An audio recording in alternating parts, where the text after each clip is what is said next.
القرار السهل إنك تسافر وتتغرب.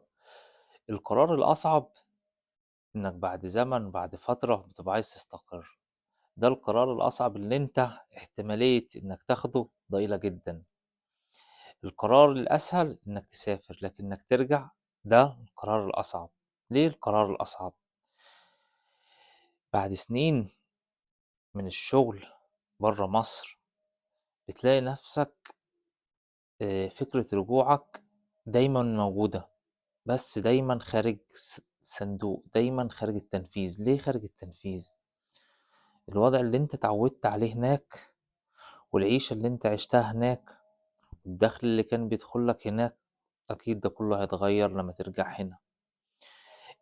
بعدين لما بتنزل اجازة مثلا فبتلاقي نفسك انك انت في حاجات اختلفت، مش نفس الوضع اللي انت كنت عايش عليه الاول، مش نفس الحياة اللي انت كنت عايشها. بتلاقي نفسك أحيانا كتير تحس إنك أنت غريب، غريب عن المجتمع، غريب عن تقدر تقول العادات والتقاليد الموجودة، غريب عن عن البلد، غريب. فترتك اللي انت قعدتها هناك خلتك مش ملم بالحاصل، مش ملم بالمستجدات، مش ملم بالأحداث. انت ما كنتش جزء من اللي بيحصل خلال سنين كتير، فبالتالي بتحس نفسك شوية في برضو غربة حتى هنا. طب هل دي دايمة؟ لا، أكيد مش دايمة. دي مع الوقت هتلاقي نفسك بتعمل ذكريات جديدة، هتلاقي نفسك بترجع لصحابك بشكل أفضل، هتلاقي نفسك بتقرب من الناس اللي انت كنت بعيد عنهم، كنت يعني ممكن بتفكر ان هم خلاص نسيوك. بتلاقي نفسك انك انت بترجع بس تدريجيا. دي محتاجة وقت. قليلين قوي قوي قوي اللي بيعرفوا يندمجوا ويعرفوا يرجعوا علاقاتهم تاني ويعرفوا يبنوا ذكريات جديدة ويتعايشوا مع الوضع ده.